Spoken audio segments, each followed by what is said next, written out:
इथे चालू करतो, वरती चालू करतो.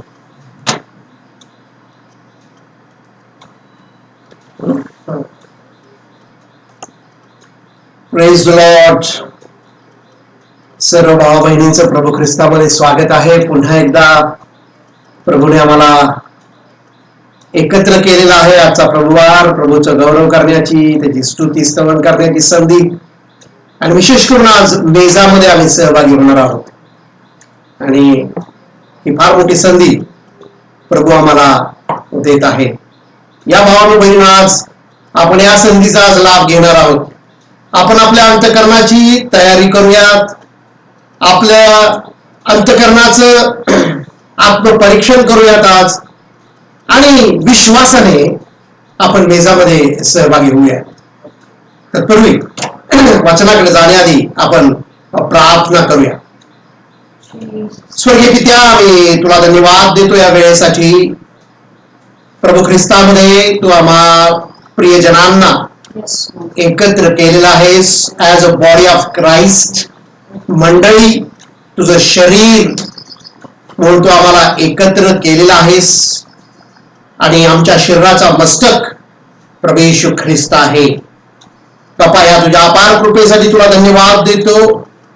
पुन्हा एकदा आम्ही आपापल्या घरामध्ये असताना तुझं स्तवन, स्तुती, गीते गाऊन, वाद्य वाजवून करण्याची तू आम्हाला दिलीस. म्हणून बाप्पा, आम्ही तुझे आभारी आहोत. पुन्हा एकदा बाप्पा, आज वचनाच्या द्वारे तू आमच्याशी बोल, अशी आम्ही तुझ्याकडे प्रार्थना करतो. हे स्वर्गीय पित्या, तुझी कृपा, प्रभू येशू ख्रिस्ताचं वचन आणि पवित्र आत्म्याच्या सहभागितेमध्ये आज तू आम्हाला घेऊन चल, अशी तुझ्याकडे प्रार्थना आणि विनंती करत आहे. सर्वमान महिमा तुझा आहे. आज विशेष करून आम्हा प्रत्येकाला मेजामध्ये तू सहभागी करून घे, आणि तुझं रक्त आणि तुझं शरीर सेवन करण्यासाठी आम्हाला आमची तयारी कर, अशी मी तुझ्याकडे मागणी करत आहे. गेला संपूर्ण महिना तू आम्हाला उत्तम रीतीने सांभाळलंस, म्हणून तुझे उपकार मानतो. आणि हा जून नवीन महिना आम्हा प्रत्येकासाठी तू दिलास, त्यासाठी आम्ही तुझे उपकार मानतो. या जून मध्ये, या महिन्यामध्ये प्रतिदिनी आम्ही तुझं स्तवन करावं, आणि आमच्या जीवनाच्या द्वारे, आमच्या वागण्यातून, आमच्या बोलण्यातून आम्ही तुझं गौरव करत राहावं, यासाठी आम्हाला तयार कर. प्रभू ख्रिस्ताच्या नावात मागतो, नाही बापा, आमेन. Praise the Lord. पुन्हा एकदा आपण वचनाकडे जाणार आहोत. जुन्या शास्त्रामध्ये आज आपण पुन्हा एका बहिणीविषयी वाचणार आहोत.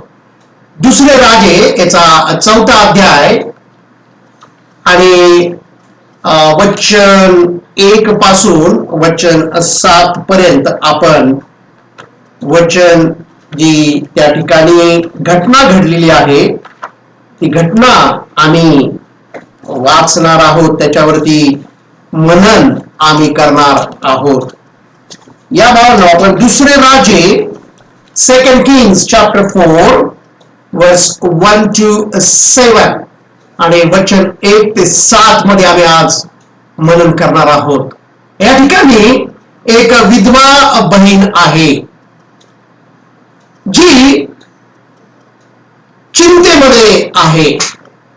तिच्या जीवनामध्ये एक संघर्ष सुरू आहे, आणि तिच्या चिंतेचं कारण तिच्यावरती कर्ज आहे, आणि तिचा पती आता तिच्या बरोबर नाहीये, तो इज डेड, तो नाहीये तिच्या बरोबर आता. आणि हे जे कर्ज ज्यांच्याकडून तिनं घेतलेलं आहे, ते लोक तिला आता त्रास त्या ठिकाणी देत आहेत, आणि खूप त्रस्त झालेली आहे ती. कारण देणेकरी येत आहेत दारामध्ये, आणि त्या काळामध्ये जर तुम्ही तुमचं कर्ज जर परत देऊ शकत नसाल, तर त्या काळी तुमच्या कुटुंबातील काही लोकांना ते गुलाम बनवत असत. जोपर्यंत तुम्ही कर्ज देत नाही, तोपर्यंत तुमची मुलं किंवा तुमचा पती असेल तर पती यांना ते गुलाम बनवत असायचे. आणि म्हणून तिला आता काळजी आहे की ती ते कर्ज परत देऊ शकत नाही आणि हे लोक येतील आणि माझ्या मुलांना गुलाम बनवतील. आणि मग हे जे कुटुंब आहे हे अडचणीमध्ये सापडलेलं आहे. आणि अडचण काय आहे तर पती नाहीये आणि पैशांचं कर्ज आहे. आणि ही परिस्थिती आज अनेकांच्या घरामध्ये आहे. अनेक जण ह्या सिच्युएशनला फेस करत आहे राईट नाव. कारण खूप फॅमिलीज मधले कुटुंब प्रमुखच गेलेले आहेत. या पॅन्डेमिक मध्ये भयंकर अशा प्रकारच्या घटना घडलेल्या आहेत. आणि जरी कुटुंब प्रमुख असले सुद्धा तरी फायनान्शियल प्रॉब्लेम सुद्धा आज अनेक फॅमिलीमध्ये आम्हाला पाहायला मिळत आहे. जशी ह्या बहिणीचा स्ट्रगल चालू आहे, जशी ही बहीण एका प्रेशर मध्ये या ठिकाणी आहे, अगदी त्याच प्रकारचं दबाव आणि संकट अनेकांच्या कुटुंबामध्ये, अनेक विश्वासणाऱ्यांच्या कुटुंबामध्ये, अनेक देवाच्या सेवकांच्या घरामध्ये आम्हाला पाहायला मिळत आहे. आणि या सिच्युएशन मध्ये ही बहीण एक अलिशा नावाचा संदेश आहे त्याच्याकडे ती गेलेली आहे. आणि आम्ही या ठिकाणी वचन 2 मध्ये आम्हाला वाचायला मिळत आहे. अलिशाने तिला विचारले, मी तुझसाठी काय करू हे मला सांग. आणि अलिशाकडे गेलेले आणि अलिशाला या संदेश त्याला तिनं तिची समस्या सांगितलेली आहे. ती सांगत आहे की मी मोठ्या अडचणीमध्ये सापडलेली आहे, तुम्ही माझ्यासाठी काहीतरी करा. हे जे संकट आहे यामधून मी बाहेर कसं पडावं यासाठी मला तुम्ही काही मार्गदर्शन करा. आणि अलिशा तिला 2 प्रश्न या ठिकाणी दुसऱ्या वचनामध्ये विचारत आहे. तो विचारतो, मी तुझसाठी काय करू हे मला सांग. हा पहिला प्रश्न अलिशाने विचारलेला आहे, what can I do for you. आणि दुसरा प्रश्न त्याने तिला विचारला आहे, तुझ्या घरात काय आहे. 2 प्रश्न या ठिकाणी अलिशाने या बहिणीला विचारलेले आहेत. What do you have right now. आता तुझ्याकडे घरामध्ये काय आहे. ह्या परिस्थितीमध्ये हे 2 प्रश्न तिला विचारलेले आहेत. आणि त्या बहिणीने त्याचं उत्तर दिलेलं आहे. काय उत्तर दिलेलं आहे. ती म्हणाली, 1 घडा तेलाशिवाय आपल्या दासीच्या घरात काही एक नाही. Just little bit oil. 1 घडाभर तेल आणि ह्या तेलाशिवाय घरामध्ये काहीही शिल्लक नाही, काहीही नाही. आणि कदाचित ती अलिशाकडे येण्याआधी तिनं तिचं कर्ज फेडण्याचा प्रयत्न केलेला असणार आहे. आणि जे काय घरात होतं ते तिने सगळं देऊन टाकलेलं असणार आहे. आणि आता हे सगळे प्रयत्न झालेले आहेत तिचे देऊन, पण कर्ज काही फिटलेलं नाहीये. देणेकरी दारामध्ये येत आहेत आणि आता घरामध्ये फक्त थोडस तेल शिल्लक आहे. पुष्कळ अडचणी आम्हाला दिसत आहेत. कठीण समस्या या ठिकाणी आमच्या डोळ्यासमोर दिसत आहे. फक्त थोडस तेल घरामध्ये शिल्लक आहे. आणि कर्ज तर फार मोठं आहे, ते द्यायचं आहे, परंतु देण्यासाठी आता काहीही शिल्लक नाही. खाण्यासाठी घरामध्ये काहीही शिल्लक नाही. आणि मग आम्ही पुढं अलिशानं तिला जे काही सांगितलेलं आहे ती आम्ही गोष्ट वाचतो. आणि काय म्हणले अलिशा तिला. वचन 3 मध्ये तो म्हणतो, तो तिला म्हणाला, तू जा आणि बाहेरून आपल्या शेजाऱ्या पाजाऱ्यांकडून बरीचशी रिकामी भांडी मागून आण. आणि या ठिकाणी अलिशा तिला काहीतरी करायला सांगत आहे. ही जी परिस्थिती आहे त्याचं सोल्युशन, त्याचं उत्तर, त्यातनं बाहेर पडायचं कसं हे तो तिला सांगत आहे. आता घरामध्ये थोडस तेल शिल्लक आहे आणि हा संदेश तिला तुम्हाला सांगतो, शेजाऱ्या पाजाऱ्यांकडे जा आणि बरीचशी, थोडी थोडकी नाही, बरीचशी रिकामी भांडी मागून आण. या ठिकाणी बघा परिस्थिती कशी आहे. एकतर कर्ज आहे, एकतर हे जे देणेकरी ज्यांना देणं आहे ते लोक दारात पैसे मागण्यासाठी येत आहेत आणि येत असणार आहेत, रफ लँग्वेज मध्ये तिच्याशी बोलत असणार आहेत. कारण जे कर्ज मागायला येतात ते लोक आपल्याशी काय प्रेमानं बोलत नाहीत.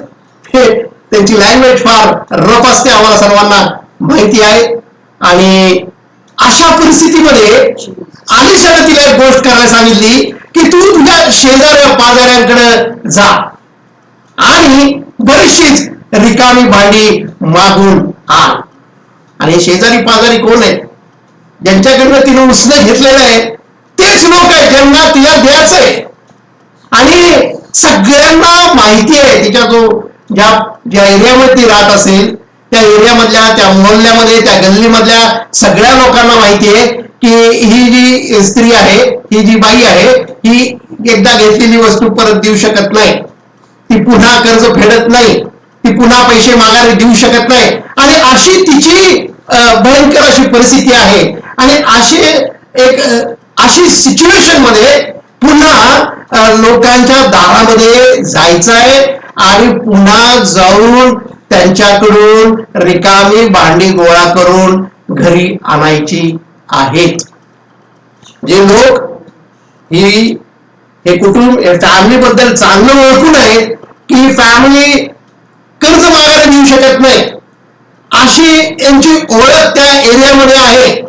आणि अनेक जण त्यांच्याशी अतिशय डिसरिस्पेक्टफुल लँग्वेज मध्ये बोलत असणार आहेत, त्यांच्या बोलण्याकडे लक्ष देत नसणार आहेत, कारण ते कसे आहेत हे त्यांना सगळ्यांना माहिती आहे. आणि या बहिणीची परिस्थिती अतिशय ह्या वेळेला बॅड सिच्युएशन मध्ये ती सापडलेली आहे. परंतु आता आलिशाने तिला सांगितलेलं आहे की तिला जायचंय शेजाऱ्या पाजाऱ्यांच्या घरामध्ये आणि त्यांच्याकडे पुन्हा रिकामी भांडी मागून आणायची आहे. आणि जर ती एखाद्या घरामध्ये समजा गेली तर तिथं जे कोणी दार उघडतील त्यांनाच तिचं देणं असणार आहे. तिची परिस्थिती काय, तिच्या मनामध्ये काय विचार येत असतील, किती लाजिरवाणी अशी परिस्थिती आहे. आणि दुसरा प्रश्न तिच्यासमोर पडलेला तो म्हणजे एकतर घरामध्ये थोडस तेल आहे आणि हा संदेष्टा म्हणतो की जाऊन रिकामी भांडी गोळा कर. तिच्या मनामध्ये विचार येत असणार आहे, एक तर घरामध्ये काही शिल्लक नाहीये आणि मला तर सांगितलेलं आहे ही भांडी मागून आणायची आहे. काय या भांड्यांचा संबंध आहे हे तिला समजलेलं नसणार आहे. आणि तिच्या मनामध्ये हे प्रश्न निर्माण झालेले असणार आहेत. एक तर सोसायटी समाजामध्ये माझं नाव चांगलं नाही, त्याच्यामध्ये मी त्यांच्याकडे जायचंय आणि पुन्हा रिकामी भांडी मी गोळा करून आणायचे. ह्या भांड्यांचं काय संबंध आहे, कशासाठी हे करायचं आहे, नाही का? जसे बरेच वेळा बघा प्रभू आम्हाला अशा गोष्टी करायला सांगतो ज्या आमच्या बुद्धीला समजत नाही, परंतु हाच समय असतो आमचा विश्वास वाढण्याचा. आम्हाला जर विश्वास वाढवायचा असेल तर प्रभू आम्हाला अशा गोष्टी सांगतो करायला ज्या आमच्या बुद्धीला समजत नाहीत. जसे एखादं पती पत्नी आहेत आणि त्यांना मूल होत नसेल आणि ते एखाद्या संदेष्टाकडे गेले असतील आणि मग त्यांना सांगितलं असेल की आम्हाला बेबी पाहिजे आहे आणि आमच्यासाठी प्रार्थना करा.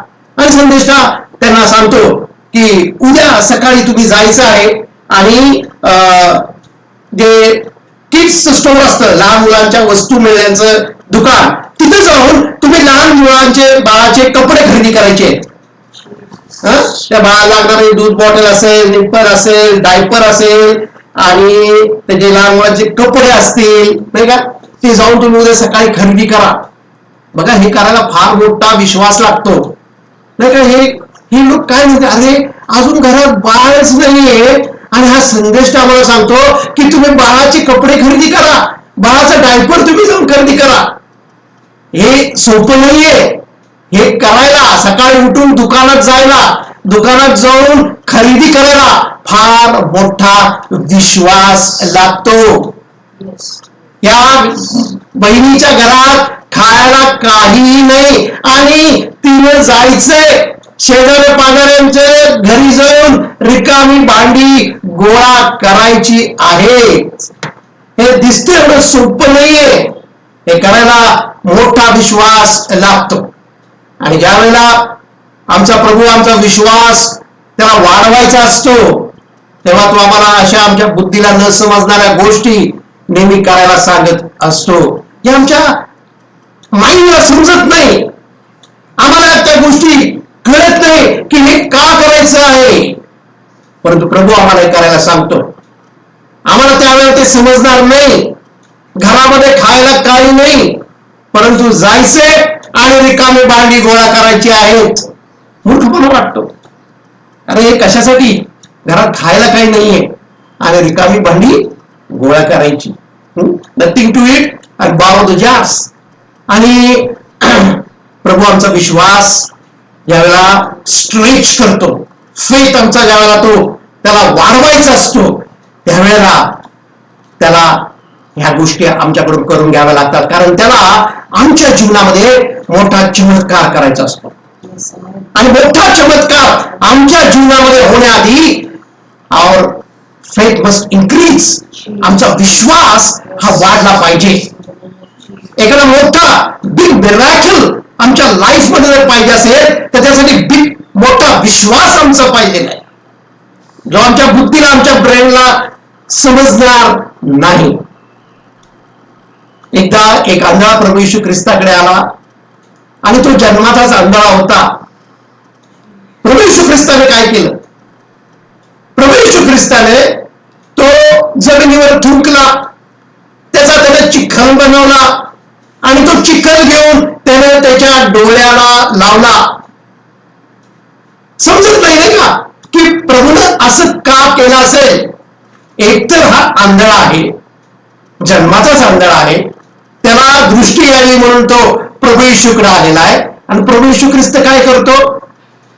तुला दृष्टी प्राप्त हो असं न म्हणता तो जमिनीवर थुंकतो, त्याचा चिखल बनवतो आणि तो त्याच्या डोळ्याला लावतो. आणि एवढंच नाही तर त्याला सांगतो, गावामध्ये एक तळ आहे, त्या तळ्याकडे जा आणि तिथे जाऊन तू आपले डोळे धु, तुझा आपला चेहरा धु. हा एकतर आंधळा आणि त्याच्या डोळ्याला, आंधळ्या डोळ्याला लावायचं चिखल आणि अख्ख्या गावातून चालत जायचं आणि त्या तळ्यामध्ये जाऊन त्यानं आपला चेहरा धुवायचा. आम्हाला समजत नाही. तू ही काय चेष्टा करत आहे हा प्रभू माझा? मला दृष्टी पाहिजे आणि हे काय माझ्या डोळ्याला चिखल लावलेला आहे आणि तो म्हणतो की जा त्या सिटी मधून अख्ख्या गावातून मी चालत जायचं आणि तिकडे जाऊन मी ते धुवायचं. आम्ही सर्वसाधारण जी माणसं ते कन्फ्यूज गोंधळून जातील, परंतु त्याने प्रभू येशू ख्रिस्ताचं ऐकलं. जे काही प्रभूने त्याला करायला सांगितलं त्यानं केलं. तो त्या गावामधून त्या तळ्यापर्यंत चालत गेला आणि जे काही प्रभू येशू ख्रिस्ताने त्याला करायला सांगितलं होतं ते त्यानं केलं आणि त्याला दृष्टी प्राप्त झाली. त्याला हे केल्यानंतर कधी त्याला राग पण येऊ शकला असता, तो अस्वस्थ अपसेट पण होऊ शकला असता. अरे हा काय वेडेपणा आहे असं पण तो बोलू शकला असता. त्याला फक्त डोळ्यांना दृष्टी पाहिजे होती आणि प्रभूने जर त्याच्या डोळ्याला चिखल तो थुंकला आणि त्याचा चिखल करून त्याला लावला. तो म्हणून ही काय माझी चेष्टा करत आहे प्रभू? आणि पेस माझ्या डोळ्याला काय त्याने लावलेली आहे आणि सांग म्हणतो की जाऊन तळ्यामध्ये आपलं डोळे जाऊन धू. त्यानं मला इथंच का नाही बरं केलं? हे सगळं करायची काय गरज होती? तो इथंच करू शकला असता. का त्यानं थुंकावं? का त्यानं चिखल करावा? का तो माझ्या डोळ्याला लावावा आणि अख्ख्या गावात माझी वरात काढावी आणि तिथे जाऊन मी ते धुवावं? आमचा विश्वास वाढवण्यासाठी आमचा प्रभू आम्हाला काही गोष्टी करायला सांगतो. जेव्हा त्याला आमचा विश्वास वाढवायचा असतो, जेव्हा त्याला आमचा विश्वास वरच्या लेवलला, सेकंड लेवलला घेऊन जायचा असतो, त्यावेळेला तो आमच्या बुद्धीला न समजणाऱ्या गोष्टी करायला सांगत असतो. आज अनेक भावांचा आणि बहिणींचा विश्वास का वाढत नाही? कारण प्रभू त्यांना अशा गोष्टी करायला सांगतो, त्या ते करत नाहीत, ते त्याप्रमाणे वागत नाहीत. पहिल्यांदा आमचा विश्वास हा वाढला पाहिजे, तरच आमच्या लाईफमध्ये प्रभू मिरॅकल, चमत्कार करू शकतो. परंतु अनेकांच्या जीवनात हे होत नाही. कारण त्याचं काय आहे? ह्या ज्या आम्हाला न समजणाऱ्या गोष्टी असतात, त्या जेव्हा आम्हाला प्रभू करायला सांगतो, आम्ही त्या करत नाही. आणि अनेक जण प्रार्थना करतात, अनेक गोष्टींसाठी ते प्रार्थना करतात, आजार असतात त्यातून बरे होण्यासाठी प्रार्थना करत असतात. परंतु जे काय आम्ही प्रभूकडे मागत असतो ते प्राप्त जर आम्हाला करायचं असेल, तर त्यासाठी आमचा विश्वास हा फार महत्वाचा आहे. जर माझा विश्वास नसेल तर मला त्या गोष्टी मिळू शकत नाही. आणि म्हणून या ठिकाणी प्रभू आम्हाला हे शिकवत आहे की आमचा विश्वास जर वाढत असेल तर प्रभू आम्हाला अशा गोष्टी करायला सांगतो की ज्या गोष्टी आमच्या बुद्धीला समजत नाहीत, आम्हाला त्या मूर्खपणाच्या गोष्टी वाटू शकतात. परंतु आमचा विश्वास जर वाढवायचा असेल तर आम्हाला प्रभू काही गोष्टी करायला सांगत असतो. या ठिकाणी त्या आंधळ्याला प्रभूने काय केलेलं आहे?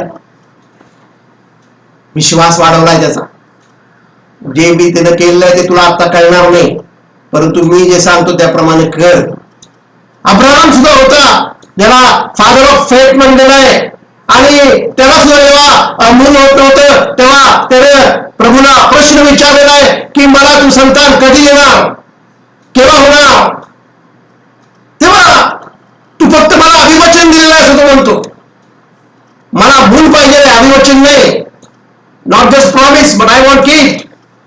तेव्हा प्रभू काय म्हणतो त्याला? परमेश्वर म्हणतो बाहेर ये, गो आउट, बाहेर ये, आपल्या तंबूतून बाहेर ये आणि आकाशाकडे बघ, आणि हे जे तारे तुला मोजता येत असतील ते तारे तू मोज, मी तुझी संतती या ताऱ्याप्रमाणे करेल.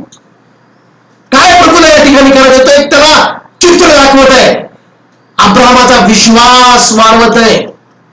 तो म्हणतो भूमीकडे बघ, हे जे कण आहे, जे वाळूचे जे कण आहे तेवढी मी तुझी संतती करेन. वाळूच्या कणाकडे बघ, तुला ते मोजता येत असतील तर तू मोज. त्यानं काम दिलं त्याला, वर्क.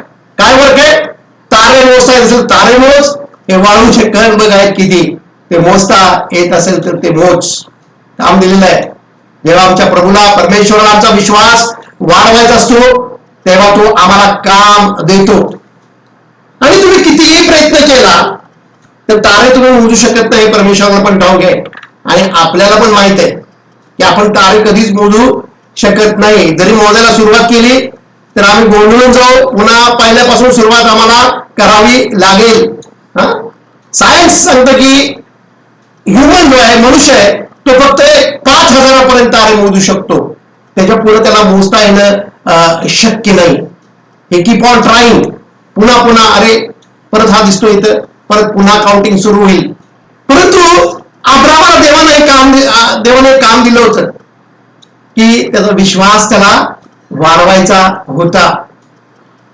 त्यासाठी त्याला चित्र दाखवलं. हे चित्र त्याशी बोलत होतं. हे सगळे चमकणारे तारे त्याला दाखवले आणि तो म्हणतो की या ताऱ्यांप्रमाणे तुझी लहान मुलं, तुझी लिटिल चिल्ड्रन्स असतील, काउंट इट.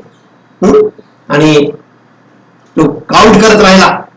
हे चित्र त्याच्यासमोर होतं. त्याला काम प्रभूने दिलं होतं आणि परमेश्वराला त्याचं अभिवचन आमच्या जीवनामध्ये जेव्हा पूर्ण करायचं असतं तेव्हा he gave us some work to do. आम्हाला ते विश्वासाने करायचं आहे. आणि आज आम्ही पाहतो की ते जे प्रॉमिस आहे ते खरं ठरलेलं आहे. आम्ही जेव्हा ज्यूज लोकांकडे पाहतो, इस्रायल इस्रायली लोकांकडे आम्ही पाहतो तेव्हा हे सगळे कोण आहे? हे अब्रामाची संतान आहेत, ही अब्रामाची मुलं आहेत सगळी. तो म्हणतो की बघ, ताराकडे बघ, त्या वाळूकडे बघ, त्याच्यावर फेट ठेवला, तो तारे मोजत राहिला. आणि आज आम्हाला हे ज्यूज जे दिसत आहेत, जे यहुदी लोक दिसत आहेत, जे इस्रायलचे लोक दिसत आहेत, हे कशामुळे आहेत? अब्रामाने विश्वास ठेवल्यामुळे आहेत. आणि त्याला कसा विश्वास ठेवायला देवाने शिकवलं? त्याला एक पिक्चर दाखवलं, काउंट इट. आणि म्हणून जेव्हा माझा विश्वास प्रभूला वाढवायचा असतो तेव्हा तो अशा गोष्टी मला करायला सांगतो. आणि ज्यावेळेला मी विश्वासाने ते करतो तेव्हा आमचा देव आम्हाला आशीर्वादित आणि आशीर्वादित करत असतो. तो काही हार्ड कठीण गोष्टी आम्हाला करायला सांगेल. आमचा तो हिडन फेथ आहे, तो त्याला बाहेर काढायला असेल. आणि तो या ठिकाणी जरी कठीण वाटल्या तरी त्या गोष्टी साधारण गोष्टी असतात. आणि या ठिकाणी बहीण आलेली आहे आणि तिने सांगितलेलं आहे. आणि आलिशा म्हणतो, जा शेजाऱ्या पाजाऱ्याकडून परिचित रिकामी भांडी घेऊन ये. ह्या आलिशाकडे सुद्धा याआधी एक कोडी आला होता नामान नावाचा, त्याला बरं व्हायचं होतं. आणि हा जो संदेश आहे, ह्या नामान कोडीला त्याच्याकडे येतो, त्याला भेटायला घराच्या बाहेर सुद्धा येत नाही. तो घराच्या आतमधूनच सांगतो, जा आणि यार्देन नदीमध्ये 7 वेळा डुबकी मार. आणि हा काय नामान कोडी होता, काय साधा साधारण माणूस होता, कमांडर होता आणि तो मोठा अधिकारी होता. आणि त्याला जेव्हा असं आतून न भेटताच जेव्हा अलिशाने करायला सांगितलं तेव्हा त्याला फार इन्सल्ट फिलिंग त्यामधून त्यावेळेला आलेलं आहे. हे काय, आम्हाला भेटायला सुद्धा आला नाही. मला वाटलं की बाहेर येईल, माझ्या डोक्यावर हात ठेवेल, माझ्यासाठी प्रार्थना करेल. आणि तो अपसेट झाला. एवढ्या लांबून मी आलो आणि बघ, मला माझ्या राजानं पत्र दिलेलं आहे, माझी शिफारिश केलेली आहे की तू या संदेशाकडे जा म्हणून. आणि हा बाहेर सुद्धा आला नाही, माझ्यासाठी प्रार्थना सुद्धा केली नाही, माझ्याकडे त्यानं बघितलं सुद्धा नाही. आणि हा म्हणतो मला आतूनच की जा आणि यार्देन मध्ये जाऊन 7 वेळा डुबकी मार. आमच्या देशात काही नद्या नाहीत का म्हणतो तो? आमच्या देशात चांगल्या स्वच्छ आणि पवित्र नद्या आहेत. ही पोलिटेड यार्देन नदीमध्ये डुबकी मारायची काय गरज आहे? हा संदेष्टा बाहेर सुद्धा आलेला नाही. आणि तो नाराज होतो, निराश होतो आणि पुन्हा माघारी जायला निघत आहे.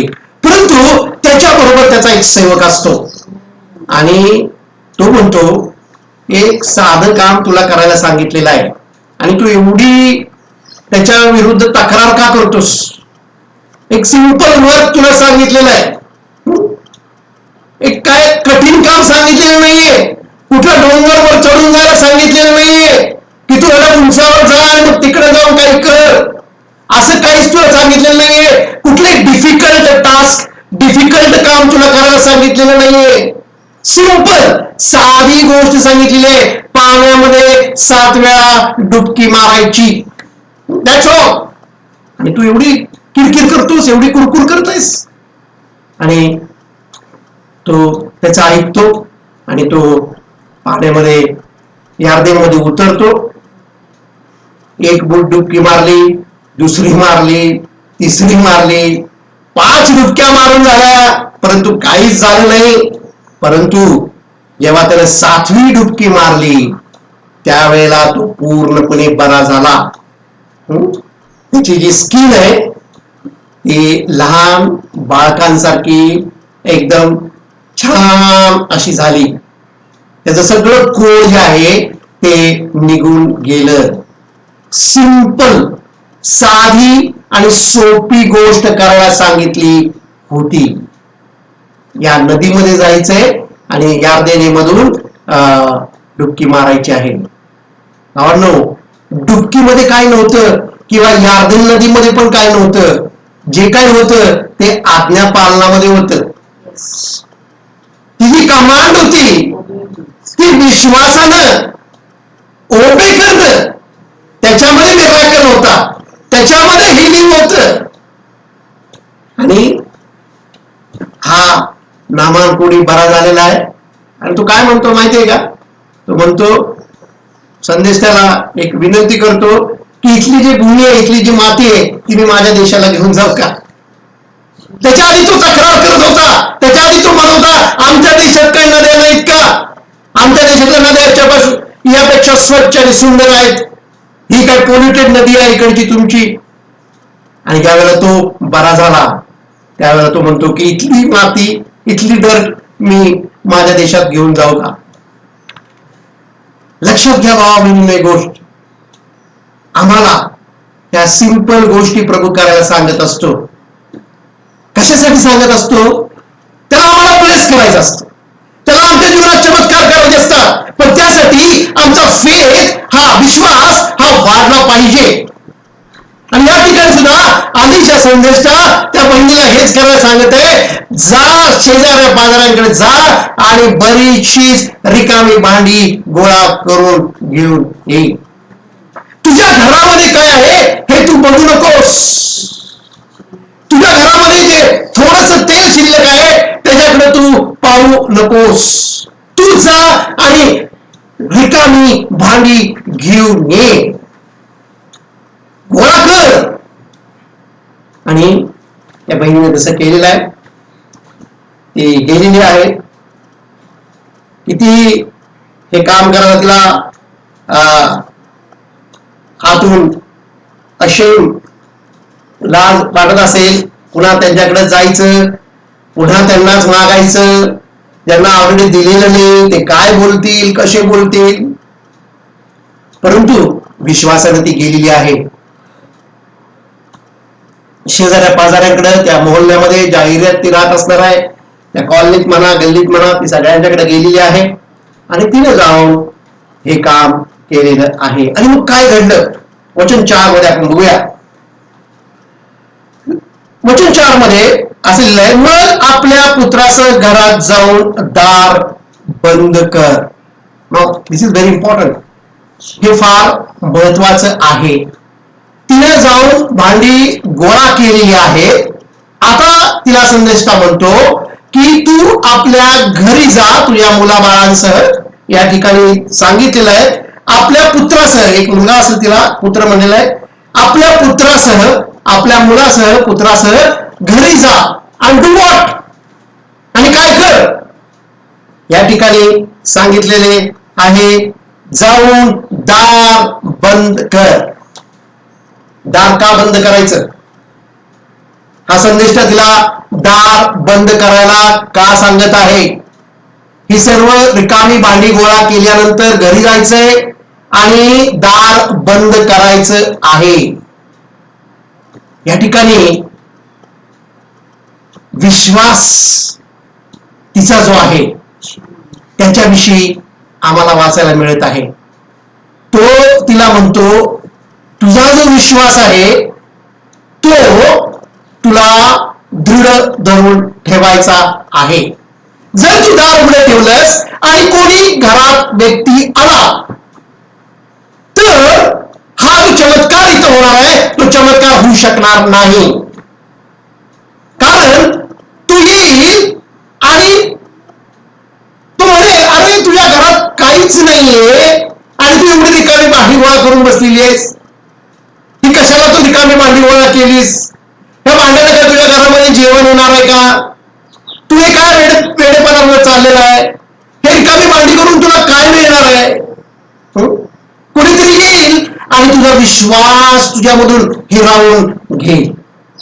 म्हणून तू दार बंद कर. तुला दार बंद करायचं आहे. जर तुला परमेश्वराकडून विश्वास पाहिजे असेल, आशीर्वाद पाहिजे असेल, तुला वाटत असेल तुझ्या घरात चमत्कार व्हावा, तुझ्या समस्या सुटाव्यात, तर तुला दार बंद करावं लागेल. कोणतं दार? हे जे शंकेचं दार आहे, डाऊट. कुणीतरी येईल, काहीतरी बोलेल आणि तुझा विश्वास निघून जाईल. हे असंच होता कामा नये. त्यासाठी तुला दार बंद करायचं आहे. कारण कोणीतरी येईल आणि तुला प्रश्न विचारायला लागेल की कशासाठी तू भांडी गोळा केलीस. आणि मग तुझ्या मनामध्ये पण प्रश्न येईल, डाऊट येईल, शंका येईल. म्हणून तू काय कर, आपलं दार बंद कर. हे काम एक सिंपल गोष्ट आहे. एक सिंपल गोष्ट या ठिकाणी करायला सांगितलेली आहे. आणि जर ती तिने केली नाही तर तिचा विश्वास निघून जाणार आहे, तिच्यामध्ये विश्वास राहणार नाही. एकदा प्रभू येशू ख्रिस्ताकडे जायरूस नावाचा एक व्यक्ती आला, त्याच्या मुलगी आजारी होती आणि प्रभू येशू ख्रिस्त त्याच्या घरी गेलेला आहे, याईराची कन्या. आणि तो जाऊन त्या याईराच्या कन्येला बरं करतो. परंतु ते करण्याआधी एक गोष्ट आम्हाला फार महत्वाची त्या ठिकाणी वाचायला मिळत आहे. तो सर्वांना बाहेर काढतो. तो यायला सांगतो की सगळ्यांना बाहेर काढ, सगळेजण घराच्या बाहेर गेले पाहिजेत. त्याच्यानंतर प्रभू येशू ख्रिस्ताने त्या ठिकाणी तो चमत्कार केलेला आहे, सगळ्यांना बाहेर काढ. कारण काही लोक तुमच्या चमत्कारामुळे अडखळण आणू शकतात. काही लोक तुमच्या मनामध्ये शंका उपस्थित करू शकतात. काही लोकांच्या समक्षतेमध्ये आम्ही आमच्या लाईफ मध्ये आशीर्वाद मिळवू शकत नाही. आम्हाला त्यांना घराच्या बाहेर काढावंच लागेल, कारण आमचा विश्वास ते वीक करतात, दुर्बळ करत असतात. आणि या ठिकाणी प्रभू येशू ख्रिस्ताने सांगितलं की सगळ्यांना बाहेर घे. आम्हाला हे समजत नाही, परंतु आमचा विश्वास दुर्बळ होत राहतो. हे लोक ज्यांचा विश्वास नाही ते जेव्हा तुमच्या जीवनाचे पाठ बनतात, तेव्हा तुमचा सुद्धा फेथ जो आहे तो एकदम दुर्बळ होऊन जातो. हे आमच्या समक्षतेमध्ये आहे, आमच्या प्रेझेन्स मध्ये आहे. आणि म्हणून आम्हाला कोणाच्या समक्षतेमध्ये आम्ही आहोत, कोणाच्या फेलोशिप मध्ये आम्ही आहोत, हे बघणं फार महत्वाचं आहे. सर्वच ठिकाणी सर्वच गोष्टी आम्हाला कामी करायच्या नाहीयेत, हे आम्ही लक्षात ठेवलं पाहिजे. काही लोक आमच्यामध्ये डाऊट निर्माण करू शकतात, आमच्या प्रार्थनेवरती शंका घेऊ शकतात, कारण त्यांचा तो बिलीफ नाहीये.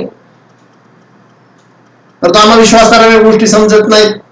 आम्ही सगळीकडे सरसकट सगळ्यांशी एकसारखं वागत असतो, एकसारखं वागायचा प्रयत्न करत असतो, परंतु आम्हाला या गोष्टी समजत नाहीत की त्यांच्या दुर्बलतेमुळे आमचा पण विश्वास हा दुर्बळ होत आहे. या ठिकाणी प्रभू येशू ख्रिस्ताला चमत्कार करायचा होता, त्याच्या आधी तो याईराला म्हणतो की सगळ्यांना बाहेर काढ. हे चांगलं आहे त्याच्यासाठी. ते लोक बाहेर जाणं हे याईरासाठी चांगली गोष्ट आहे, त्याच्या मुलीसाठी चांगली गोष्ट आहे. आणि मग प्रभू येशूने तिला जिवंत केलेलं आहे.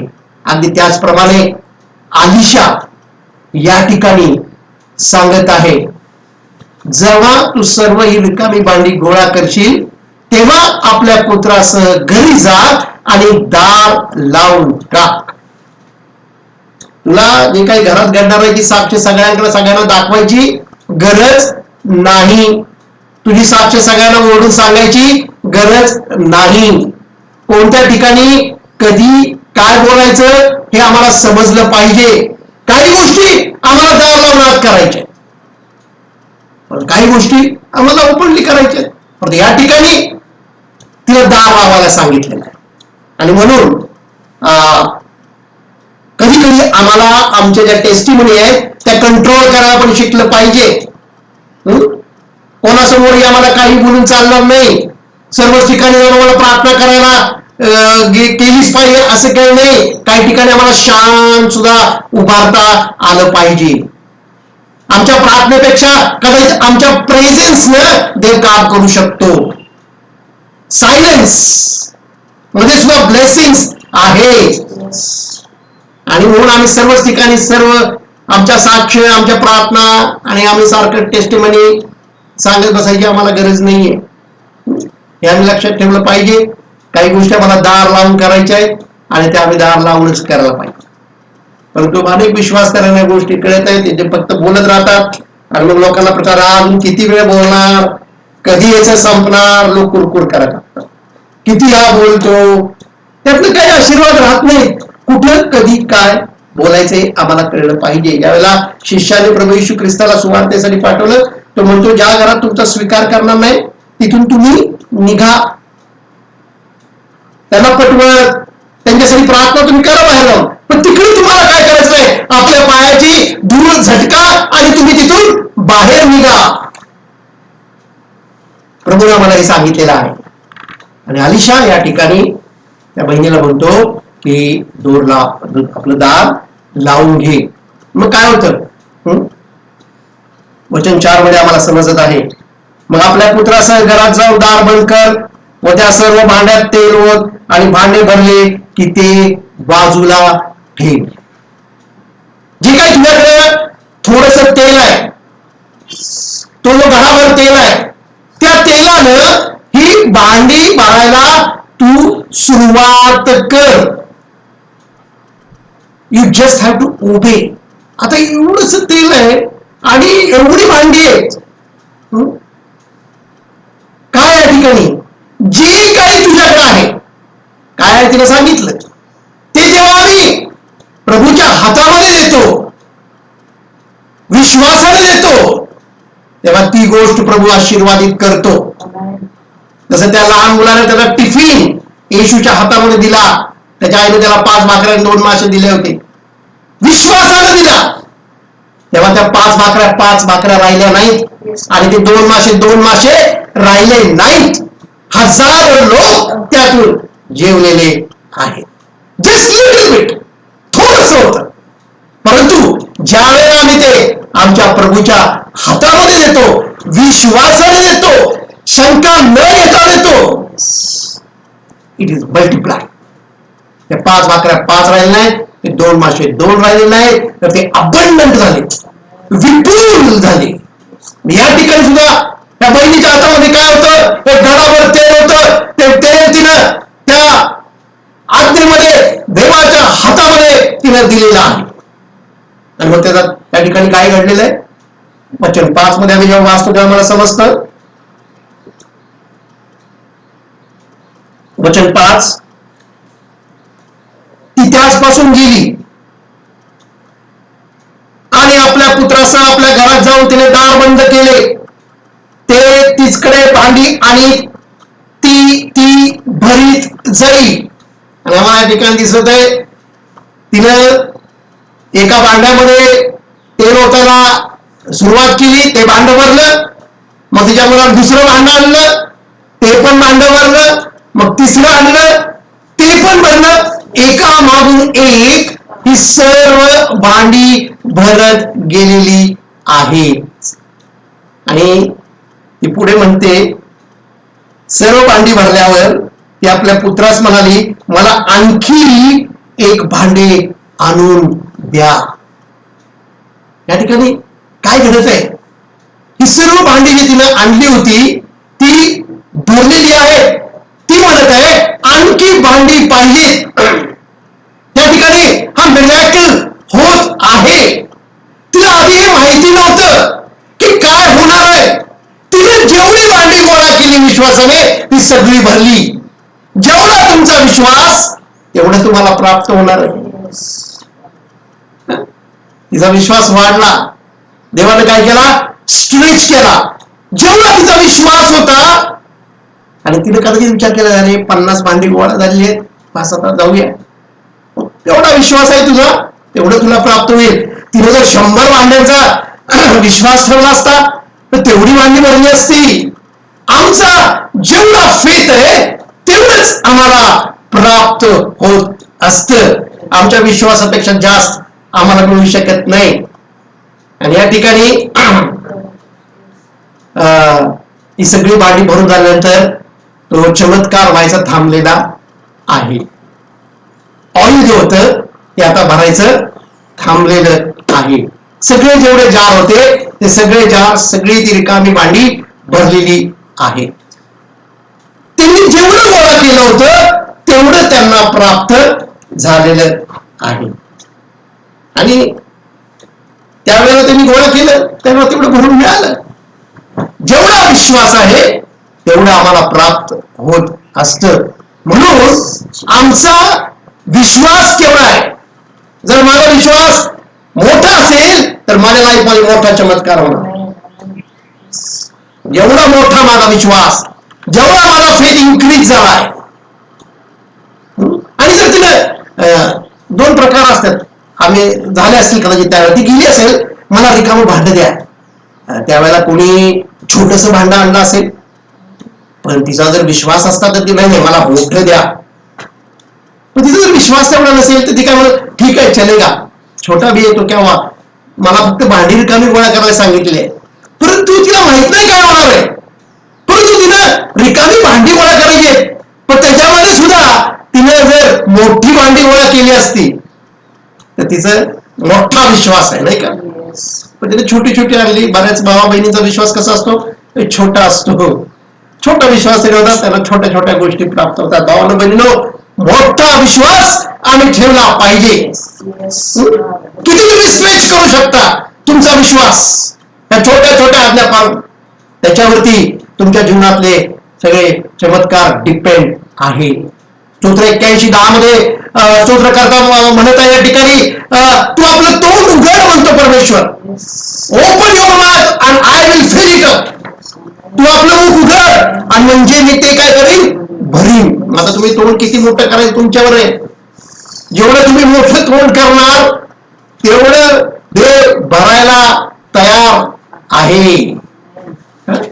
म्हणजे काय, मुख उघडायचंय, एक्सप्रेस काय तुम्हाला पाहिजे हे तुम्ही देवाकडे मागितलं पाहिजे, तुम्ही बोललं पाहिजे. किती आशीर्वाद पाहिजे. You just open your mouth. तू आपलं मुख उघड म्हणजे मी ते भरीन, असं परमेश्वर त्या ठिकाणी सांगत आहे. परंतु विश्वासाने मागताना पण थोडंच मागतात आणि प्रार्थना अशी पण करतात की चुकून आम्ही काय जास्त मागितलं असेल प्रभू तर आम्हाला क्षमा कर. दिसायला फार नम्र वाटतो तो भाऊ किंवा ती बहीण, परंतु देवाच्या वचनानुसार नाहीये. देवाचं वचन अशा प्रकारच्या प्रार्थनेला मागायचं आणि जास्त मागित असेल मला क्षमा कर म्हणायचं, अशा प्रकारच्या स्टेटमेंटला बायबल कुठेही सपोर्ट करत नाहीये. इफिस्करास पत्र याचा 3रा अध्याय आणि वचन 20 काय म्हणतं आपण वाचूया. इफिस्कराचं पत्र याचा 3रा अध्याय आणि वचन 20. इफिशियन्स चॅप्टर 3 वर्स 20. जास्तीत जास्त अर्थात आपल्या मागण्या किंवा कल्पना या पलीकडे आपल्यामध्ये कार्य करणाऱ्या शक्तीप्रमाणे आधिक्याने कार्य करावयास जो समर्थ आहे. जास्तीत जास्त म्हणजे बघा, भाषांतर करणाऱ्याला सुद्धा 2 शब्द एकमेकाला जोडावे लागलेले आहेत. 2 ऍडजेक्टिव्हज या मी म्हणतो. काय म्हणले इंग्लिशमध्ये? मूळ इब्री भाषेतनं इंग्रजीमध्ये ज्यावेळेला त्याचं भाषांतर करण्याला लागलं त्यावेळेला त्यांना लिहावं लागलं एक्सिडिंग अबंडंटली. जास्त मागा नाही, जास्तीत जास्त. जबरदस्त आहे. आपल्या मागण्या, आपल्या मागण्या कशा असल्या पाहिजे? ज्या की जे काही आम्ही मागू त्याच्या कितीतरी पटीनं जे आम्ही कधी विचार केला नाही. ओरिजिनल ग्रीक लँग्वेजला त्यांना म्हणायला लागलं एक्सिडिंग अँड अबंडंट. आम्ही कधी कल्पना केली नाही, आमच्या विचारात कधी आलं नाही, आमच्या डोळ्यांनी कधी पाहिलं नाही. आम्ही काय प्रभूकडे मागत आहोत? आमचा प्रभू आम्ही जे काही मागू त्याच्या कितीतरी पटीनं अधिक द्यायला आमच्याशी तो तयार आहे. आमच्या बुद्धीला समजणार नाही, आमच्या माइंड मध्ये गोष्टी येणार नाहीत, आम्ही कधी विचार सुद्धा केले नाहीये. एवढं सामर्थ्य आमच्या परमेश्वरामध्ये आहे. ते देण्याची ताकद तो ठेवतो तेवढी. आणि म्हणून या ठिकाणी हे जर वचन वाचलं, जास्तीत जास्त अर्थात आपल्या मागण्या किंवा कल्पना या पलीकडे आपल्यामध्ये कार्य करणाऱ्या शक्तीप्रमाणे आधिक्याने कार्य करावयास जो समर्थ आहे. जर हे वचन वाचले मी तर मी काही मागू शकत नाही, कारण मी जे काही विचार करतो, मी जे काही मागतो, हे माझ्या मनात सुद्धा कधी आलं नाही अशा गोष्टी या ठिकाणी म्हटलेले आहे. म्हणून प्रभूला मागितल्यावर सॉरी म्हणू नका, मागा. As much you want, how much you think, how much you imagine, how much you dream. Lord says, I have power to give much more than that. Amen. आणि म्हणून प्रभूला मागा, परंतु त्यासाठी आपलं मन जे आहे ते शुद्ध पाहिजे. आपलं मन प्युअर पाहिजे. आणि तो आमच्या सगळ्या मागण्या मान्य करतो, आम्हाला ब्लेस करायला तो तयार आहे, हे आम्ही लक्षात ठेवूया. त्याला मागणं याच्यामध्ये चुकीचं काही नाही, हे देवाच्या वचनानुसार आहे. फक्त अशा गोष्टी मागू नका ज्या देवाच्या वचनानुसार नाही, त्या गोष्टी मागू नका. देव वचनानुसार मागितलेली प्रत्येक गोष्ट फुलफिल केल्याशिवाय राहणार नाही. तुमच्या सगळ्या डिझायर्स, तुमच्या सगळ्या ज्या काही विशेष आहेत तो फुलफिल करणार आहे, एक्सिडिंगली अँड अबंडंटली. परंतु आम्ही आमच्या इच्छेने गोष्टी मागतो, परंतु एक गोष्ट लक्षात ठेवा, परमेश्वर देताना त्याच्या इच्छेप्रमाणेच देत असतो. आम्ही किती आमच्या डिझायर असू दे, तो त्याच्या डिझायर प्रमाणे काम करत असतो, हे आम्ही लक्षात ठेवलं पाहिजे. तो त्याच्या इच्छेप्रमाणे करणार आहे. पण देवाच म्हणजे सांगतं, ask and it shall be given to you. मागा म्हणजे तुम्हाला मिळेल. कधी कधी माइंड मध्ये विचार येतो आमच्या, मागण्या आधीच प्रभूला सगळं ठाऊक आहे, मग आम्ही कशासाठी मागायचं नाही. भावना मागायला सांगितलेलं आहे, आम्हाला मागत राहायचंय. जसं नाही का, आई वडील आहेत आणि मुलगा कुठेतरी बाहेर दूरदेशामध्ये आहे आणि तो म्हणतो की माझा महिन्याचा एवढा खर्च आहे, माझ्या अकाउंटला, तुम्हाला माहिती आहे माझी सगळी नीड काय, मग तुम्ही काय करा, माझ्या अकाउंटला एवढे पैसे टाका, दरवेळेला तुम्हाला मागायची काय गरज नाही, मी फोन करायचा मग तुम्ही मला देणार नाही. तुम्हाला माझी नीड माहिती आहे, माझ्या मंथली खर्च तुम्हाला माहिती आहे, माझ्या अकाउंट एवढे पैसे टाका, विषय संपला. काय वाटलं होत्या माता पित्यांना? कसं वाटेल त्यांना तर त्यांचा मुलगा त्याला म्हणाल की मला मागायची काय गरज आहे तुम्हाला? आई वडिलांना पण माहिती आहे त्याला काय माहिती आहे. परंतु जेव्हा मुलं त्याच्या आई वडिलांकडे मागतात तेव्हा त्यांना ते आवडतं, त्यांच्यासाठी त्या गोष्टी करायला. ते मागणं फार महत्वाचं आहे. मागितलं पाहिजे. आम्ही मागतो त्यावेळेला काय होतं, एक रिलेशनशिप बिल्ड होते, एक नातं आमच्यामध्ये तयार होत असतं. मुलांचं आणि आई वडिलांचं नातं त्यांच्या या कॉन्व्हर्सेशन मध्ये, मला याची गरज आहे, मला हे पाहिजे, मग तमकं आम्ही जेव्हा बोलतो तेव्हा काय होतं, आमच्यामध्ये एक नातं तयार होत असतं. प्रभू येशू ख्रिस्त योहान 15 मध्ये म्हणतो, आतापर्यंत तुम्ही मला काही मागितलेलंच नाहीये, तुम्ही मागा म्हणजे माझा आनंद परिपूर्ण होईल. तसं त्या पालकांचा आनंद, जेव्हा मुलं त्याच्याकडे मागतं तेव्हा तो आनंद परिपूर्ण होणार आहे. एक्सप्रेस युअर सेल्फ, तुम्हाला काय हवंय. एक रिलेशनशिप, एक नातं आमचं मजबूत होतं, नातं आमचं घट होत असतं. We ask and gives. मग आम्ही काय करतो, मिळालं की आम्ही थँक्यू म्हणतो, मग पुन्हा आम्ही मागतो, पुन्हा तो आम्हाला देतो आणि आम्ही थँक्यू म्हणतो, त्याचं स्तवन करतो, त्याची स्तुती करतो आणि आमचं नातं अधिक आणि अधिक काय होतं, स्ट्रॉंग आणि स्ट्रॉंग आणि स्ट्रॉंग होतं. आम्ही बोलत राहतो एकमेकांशी. निमित्त आहे, मागणं हे निमित्त आहे, पण देवाला बोललेलं पाहिजे आम्ही. मग आमच्या जीवनामध्ये साक्ष निर्माण होतात, मग आम्ही त्या साक्ष सांगतो आणि त्याच्यामधून देवाचा गौरवच होत राहत असत. म्हणून आम्ही मागत राहिलं पाहिजे. आम्ही त्याच्याकडे मागणारे लोक पाहिजे. त्याच्यामध्ये बापाचं आणि मुलांचं एक रिलेशनशिप, एक कनेक्शन बिल्ड होत असतं. आणि जर त्या मुलांनी काही मागितलंच नाही, फोन कॉल केला नाही, कुठला मेसेजच केला नाही, फक्त सांगितलं एकदाच की माझा महिन्याचा एवढाचा खर्च आहे, तेवढं तुम्ही माझ्या अकाउंटला टाका, जशी माझी गरज आहे तसं त्यांना अकाउंट मधनं घेत राहील, रिलेशनशिप बिल्ड होईल का? त्या मुलामध्ये आणि आई वडिलांमध्ये गुड रिलेशनशिप राहील का? नाही राहणार. कारण बोलणंच नाही, काय कुठलाच संपर्क नाहीये, ते नातं टिकू शकत नाही. देवाचं आम्ही कुटुंब आहोत. देव आम्हाला फॅमिली म्हणून समजतो. आम्ही त्याची लेकरं आहोत आणि तो आम्हाला स्वर्गीय पिता म्हणून लाभलेला आहे.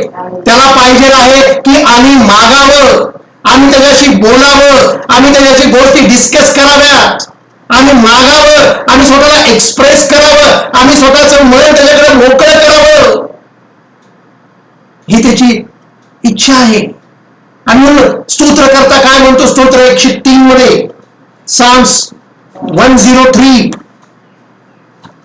या ठिकाणी स्तोत्रकर्ता म्हणत आहे, माझ्या जीवा परमेश्वराचा धन्यवाद कर, हे माझ्या सर्व अंतर्यामा त्याच्या पवित्र नावाचा धन्यवाद कर, हे माझ्या जीवा परमेश्वराचा धन्यवाद कर, त्याचे सर्व उपकार विसरू नको. त्याने माझ्यावर कृपा केली, प्रेज द लॉर्ड, त्याने माझ्या पापांची क्षमा केली, धन्यवाद. त्याने माझे सर्व, तो पुढे म्हणतो, तो माझा जीव, तो माझ्या सर्व दुष्कर्मांची क्षमा करतो, तो तुझे सर्व रोग बरे करतो, तो तुझा जीव विनाश गर्दीतून उतरतो, तो तुला दया व करुणा यांचा मुकुट घालतो. Praise the Lord. Don't forget, त्याने केलेले उपकार विसरू नका. डोंट फॉरगेट म्हणजे लक्षात ठेवा, देव आमच्या जीवनात कार्य करत आहे, त्याला आम्हाला आशीर्वादित करायचं आहे, त्याला आम्हाला रोगमुक्त करायचं आहे, त्याला आम्हाला विनाश गर्दीतून बाहेर करायचं आहे, आमच्या प्रत्येक वाईट सवयीमधून त्याला आम्हाला आमची सुटका करायची आहे, त्याला आमचं कर्ज, इतरांचं जे कर्ज आहे ते त्याला आम्ही द्यावं, अशी त्याची इच्छा आहे. तो आम्हाला भौतिक आणि आत्मिक, फिजिकली आणि स्पिरिच्युअली दोन्ही बाबतीत तो आम्हाला काय करत आहे? आशीर्वाद तीत करू इच्छित आहे. आमचा रोल काय? आम्हाला विश्वास ठेवायचा आहे. आणि म्हणूनच ज्याचा विश्वास जास्त त्याला जास्त प्राप्त होतं, ज्याचा विश्वास कमी त्याला कमी प्राप्त होतं. म्हणून आम्हाला दिसतं की बिलीवर मध्ये हा डिफरन्स आहे. ज्याचा फेथ जास्त आहे इज मोर ब्लेसेड, आम्हाला दिसतं त्याचा फेथ कमी आहे, तो तेवढा नाहीये. परंतु हे असं का आम्हाला हे समजतं? हे विश्वासावर अवलंबून आहे. आणि प्रभूला पाहिजे आहे की आम्ही मागत राहावं, आम्ही त्याच्या जवळ राहावं, आम्ही त्याच्या आसपास राहावं, आम्ही त्याच्या समक्षतेमध्ये राहावं, आम्ही त्याच्या बरोबर असावं. कारण त्याला आमचं नातं मजबूत आणि घट्ट आणि पक्क करायचंय. तुम्हा सर्वांना उदयापुत्राची गोष्ट ठाऊकच आहे. आणि एकदा एका भावानं, 2 भाऊ होते, त्यातल्या एकानं त्याचा हिस्सा त्याच्या बापाकडे मागितला. तो हिस्सा त्याला मिळाला आणि तो हिस्सा त्यानं घेऊन सर्व काही त्यानं ते वेस्ट करून टाकलं, त्याचा नाश करून टाकला, ते सगळं त्यानं संपून टाकलं. आणि एक जो होता भाऊ, तो घरामध्ये बापाच्या जवळ होता, बापाच्या आज्ञा पाळणारा होता. आणि ज्या वेळेला उदयापुत्र सगळं काही त्याचं संपल्यानंतर तो पुन्हा घरी येतो, तेव्हा बाप त्याला मिठी मारतो, बापाला आनंद होतो, बाप त्याला क्षमा करतो, तो त्याला नवीन कपडे घालतो, तो त्याला नवीन पायामध्ये चपला घालतो, तो त्याला अंगठी नवीन घालतो. आणि एवढंच नाही तर म्हणतो अभी पार्टी करो भाई, ये बच्चा मेरा जो गया था वापस आ गया, पार्टी होनी चाहिए, एक पार्टी झाली पाहिजे, चांगली एक पार्टी देतो. आणि हा जो घरात असतो तो म्हणतो काय चाललेलं आहे, मी तर इथे बापाजवळ ऑलवेज त्याच्या बरोबर मी आहे, मी काही वेस्ट केलेलं नाहीये. आणि हा ज्यानं हे सगळं वेस्ट केलं त्याच्यासाठी पार्टी दिली जात आहे, त्याच्यासाठी नवीन कपडे, त्याच्यासाठी नवीन चपला, त्यासाठी नवीन रिंग. तो अपसेट झालेला आपल्या बापावरती आणि तो त्याच्या बापाकडे जातो आणि तक्रार करतो. तो बापाबरोबर भाग घालायला सुरुवात करतो. कशासाठी ही पार्टी तुम्ही करत आहात? कशासाठी जेव्हा तुम्ही नवीन गोष्टी देत आहात? मी तर तुमच्याजवळ सदैव आहे, तुम्ही माझ्यासाठी कधीच काही केलं नाही. बाप त्याला म्हणतो, तू घरीच आहेस परंतु कधीच काही मागितलं नाहीस. तू कधीच काही स्वतःला एक्सप्रेस केलं नाहीस माझ्याकडं. तू कधीच माझ्याकडे येऊन काही बोलला नाहीस. तुला जे होतं त्याच्यामध्ये तू समाधानी होतास, आनंदी होतास. कधीच तू तुझी डिझायर मला तू सांगितली नाहीस. जर तू सांगितलं असतीस तर मी तुझ्यासाठी पण केलं असतं. जे सगळे बेनिफिट्स ह्याला मिळत आहेत ते तुझ्यासाठी पण आहेतच, परंतु ते कधीच तू मागितले नाही. आणि मग या शेवटी या गोष्टीचा शेवट कसा झालेला आहे ठाऊक आहेत का तुम्हाला? या गोष्टीचा एंड कसा होतो? जो बाहेर होता तो घरात येतो आणि जो घरात होता तो बाहेर जातो. कारण काय? कारण एकच आहे, एकाला मागायचं ठाऊक होतं आणि एकाला मागायचं ठाऊक नव्हतं. One knows how to ask and one didn't know how to ask. त्याला माहित नव्हतं कसं मागायचं.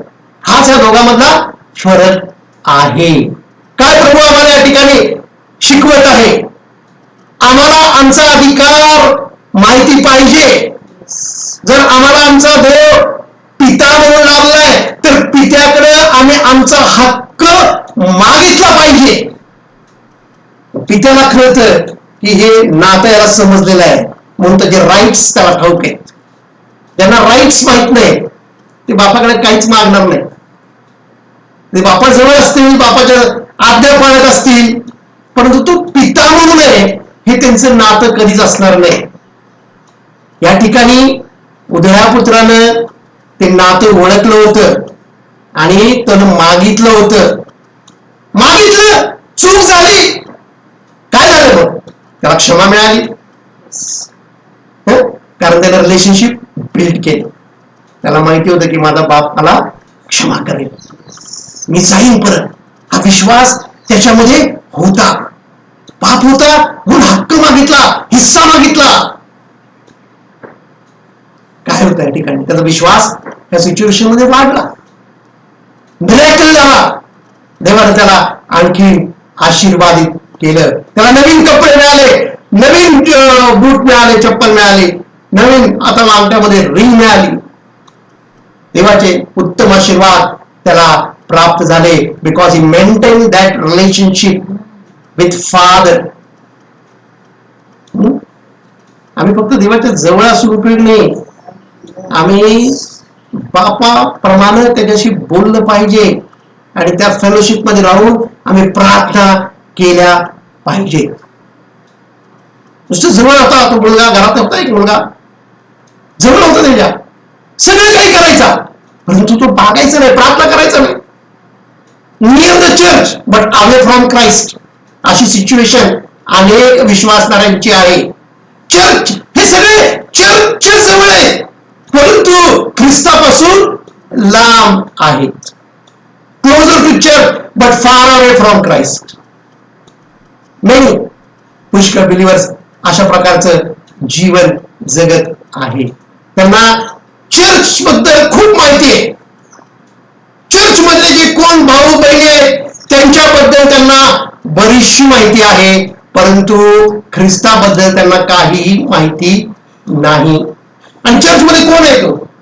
चर्चमध्ये सगळे इम्परफेक्ट लोक असतात. चर्चमध्ये परिपूर्ण कोणच नसतं आणि त्यांना इम्परफेक्ट लोकांची माहिती जास्त असते.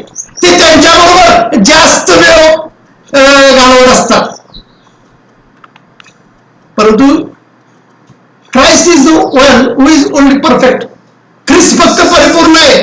ख्रिस्त फक्त त्याच्या लाईफ मध्ये सक्सेसफुल आहे, इटर्नल आहे. आम्ही ख्रिस्ताच्या जवळ असलं पाहिजे. आम्ही त्याच्या क्लोज असलं पाहिजे. इम्परफेक्ट लोकांच्यावर फोकस करायचा नाहीये, कारण we are nobody is perfect, कोणीच परफेक्ट नाहीये. त्यामुळे आम्ही चर्चच्या फार क्लोज असता कामा नये, आम्ही ख्रिस्ताच्या क्लोज असलं पाहिजे. परंतु आम्ही इम्परफेक्ट लोकांबरोबर झालं, आमचा विश्वास दुर्बळ होणार, आमच्यामध्ये विकनेस आणि न अनवॉन्टेड गोष्टी आमच्या लाईफमध्ये होत राहणार. चिन्ह, चमत्कार, आशीर्वाद आम्ही त्याच्यापासून फार लांब राहणार. परंतु आमचा देव आम्हाला प्रॉस्पर करण्यासाठी आलेला आहे, ब्लेस करण्यासाठी आलेला आहे, आम्हाला तो आशीर्वादित करण्यासाठी आलेला आहे. तो आज आम्हाला म्हणत आहे की मागा म्हणजे तुम्हाला प्राप्त होईल. आस्क. आणि ती बहीण त्या ठिकाणी म्हणू शकली असती की बाबा, हे जे लोकांकडे तुम्हाला जायला सांगत आहे मी त्यांच्याकडे जाणार नाही, कारण मला ऑलरेडी त्यांचं देणं आहे आणि हे लोक मला आता ओळखतात आणि मी माझं त्यांना सगळं फॅमिलीबद्दल आमच्या सगळं त्यांना माहिती आहे. ते मला कोणी काही देणार नाही, कारण त्यांना ठाऊक आहे एकदा दिलं तर ही बहीण परत देत नाही. आणि म्हणून कोणी द्यायला तयार नाहीये. मी काय कोणाकडे जाणार नाहीये, हे रिकामी भांडी मी गोळा करणार नाही. तुला जर आशीर्वादित करायचं असेल तर आहे या परिस्थितीत मला आशीर्वादित कर. परंतु तिने तसा विचार केलेला नाहीये. ती विश्वासाने गेलेली आहे आणि तिने ही सगळी भांडी गोळा करून आणलेली आहे. देव आम्हाला जे शक्य आहे तेच नेहमी करायला सांगतो. हे आम्ही लक्षात ठेवलं पाहिजे. जे मनुष्याला शक्य आहे तेच टास्क, तेच काम जे आम्हाला शक्य आहे तेच आम्हाला देव करायला सांगत असतो. आमच्या शक्ती पलीकडे तो आम्हाला काही करायला सांगत नाही. म्हणून आम्ही प्रभूने आम्हाला जे शक्य आहे तेच सांगितलेलं आहे आणि जे काही सांगितलेलं आहे ते आम्ही ओबे केलं पाहिजे. ते तेल भरायचं काम जे अशक्य आहे ते देवाचं काम. भांडी गोळा करणं, दार लावणं हे आमचं काम, आम्ही ते करायचं.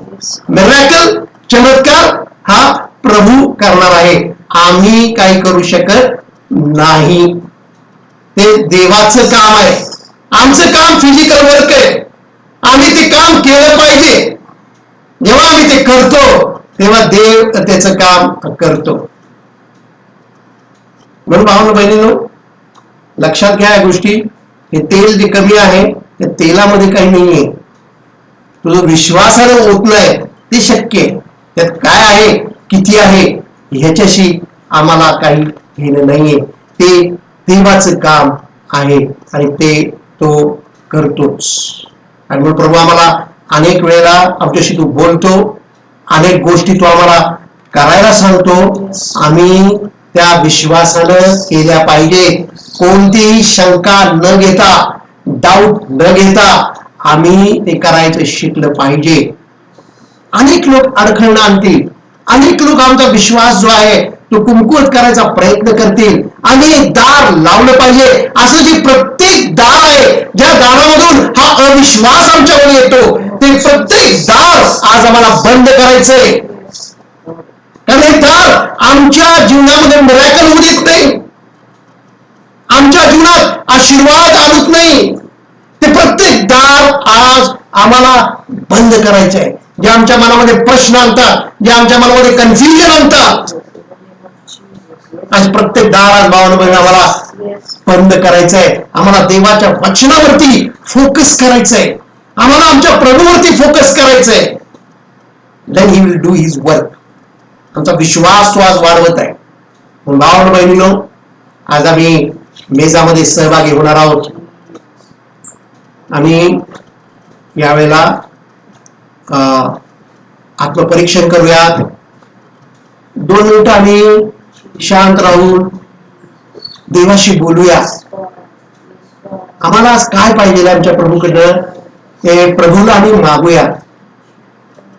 आणि आमचं जे पर्सनल लाईफ आहे त्याच्याबद्दल जर काय आज आमची नीड असेल ती आज आम्ही प्रभूला सांगूया, एक्सप्रेस करूया मी स्वतःला. आमचं मन मोकळं करूया. आम्ही त्याला सांगूया, आम्ही त्याचे आभार मानूया. मागूया. त्याचे उपकार आम्ही विसरायचे नाहीये. स्तोत्र 103 आम्ही वाचली नाही. आमच्या काय काय मागणी आहे त्या मागण्या आम्ही असताना मागूया. आमचे जे काही इमोशन्स असतील, फिलिंग्स असतील, त्याच प्रभूला आम्ही सांगूया. आज आम्हाला जे बोलायचंय ते आम्ही आज प्रभूशी बोलूया. आम्ही प्रभूशी बोलण्याचा वेळ. Open your mouth and praise him. तो म्हणतो आपलं मुख उघड म्हणजे मी ते भरेन. प्रत्येक गोष्टीसाठी आपण त्याला थँक्यू म्हणूया. आम्ही कुणी वर्दी नसताना, आम्ही लायक नसताना त्याने आम्हाला लायक केलं, आम्हाला ब्लेस केलं. आम्ही आमच्या पित्याचे आभार मानूया. Thank you Jesus. Thank you Lord.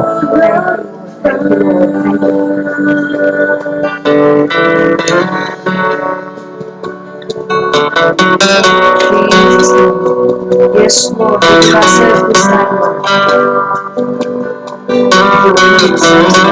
See, Holy Spirit, help us to pray. Help us to ask. yes, Master. Let everyone express. प्रभू मुख करूया प्रभू.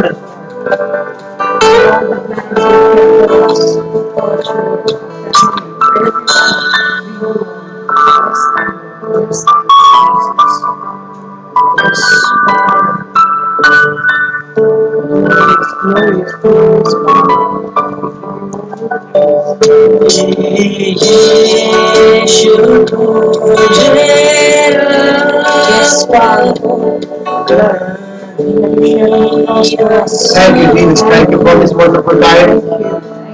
आज भेदामध्ये सहभागी होण्यासाठी आम्हा प्रत्येकाला तू सहाय्य कर. आपापल्या घरामध्ये ज्यांनी ज्यांनी तयारी केलेली आहे त्या प्रत्येक भाऊ बहिणीला सहाय्य कर. जे काही कारणास्तव आज मेजामध्ये सहभागी होऊ शकत नाहीत बाप्पा, त्यांनाही तू कृपा पुरव. अशा मी तुझ्याकडे प्रार्थना करतो. या ठिकाणी आपण भाकर मोडणार आहोत आणि पवित्र आत्मा पावलाच्या द्वारे आम्हाला लिहितो. कारण जे मला प्रभूपासून मिळाले तेच मी तुम्हाला सांगितले आहे की ज्या रात्री प्रभू येशूला धरून देण्यात आले त्या रात्री त्याने भाकर घेतली, आभार मानून ती मोडली आणि म्हटले, हे माझे शरीर आहे, तुमच्यासाठी आहे, माझ्या स्मरणार्थ हे करा. त्या भावना म्हणजे आपल्यासमोर आपल्याकडे जी काही भाकर असेल त्या भाकरीमधून आपण मोडून घेऊया.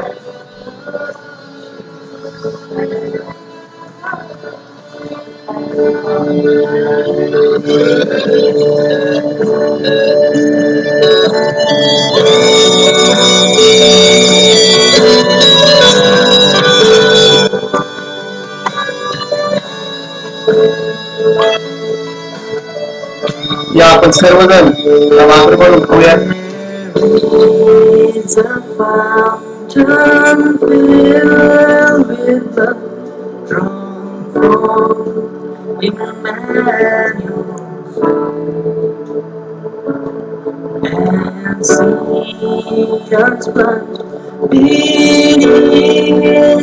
मग भोजन झाल्यावर त्याने प्याला घेऊन तसेच केले आणि म्हटले, हा प्याला माझ्या रक्ताने झालेला नवा करार आहे.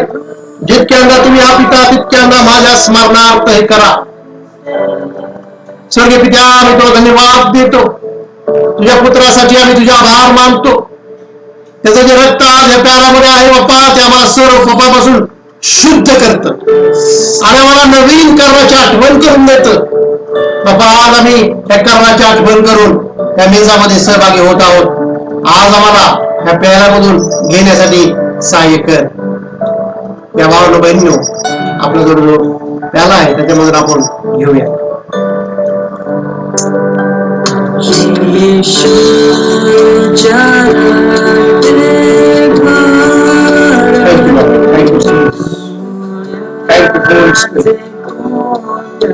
Thank you, Holy Spirit.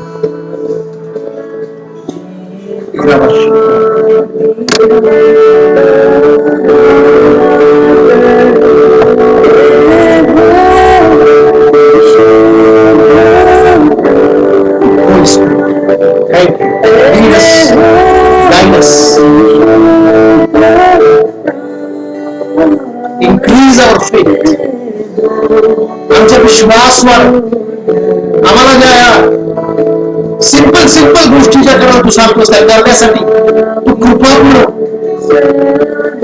आज बाप्पा या मेजामध्ये या सहभागी आम्हाला करून घेत आहेस. तुला आम्ही धन्यवाद देतो बाप्पा. तुझ्या अपार कृपेसाठी आम्ही तुझे विशेष उपकार मानतो. आज ही संधी तू आम्हाला दिलीस. तुला धन्यवाद देतो. प्रत्येक भाऊ प्रत्येक बहीण आपल्या घरामध्ये असताना आज आशीर्वादित होत आहे. त्याच्या जीवनामध्ये बाप्पा आज त्यांनी ज्या काही प्रार्थना तुझ्याकडे केली आहे आज त्यांना पुन्हा एकदा तू मागायला शिकवलेला आहेस. आज पुन्हा एकदा आम्हाला आमचा बाप पुन्हा एकदा बाप्पा तू विदित केलास. पण बाप्पा आम्ही तुझे काम मानतो. आम्हाला हे रिलेशनशिप बिल्ड करता येते. आम्हाला मागण्यासाठी मागत राहण्यासाठी तू कृपा पुरव अशी आम्ही तुझ्याकडे प्रार्थना विनंती करतो. सर्वमान सर्व महिमा केवळ तुझा आहे बाप्पा. प्रभू ख्रिस्ताच्या नावात प्रार्थना करतो मला एक बाप्पा. आमेन.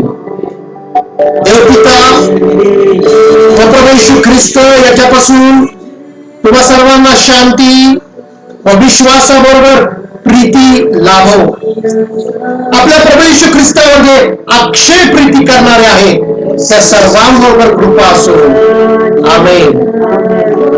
Thank you. God bless you all. Thank you, Jesus.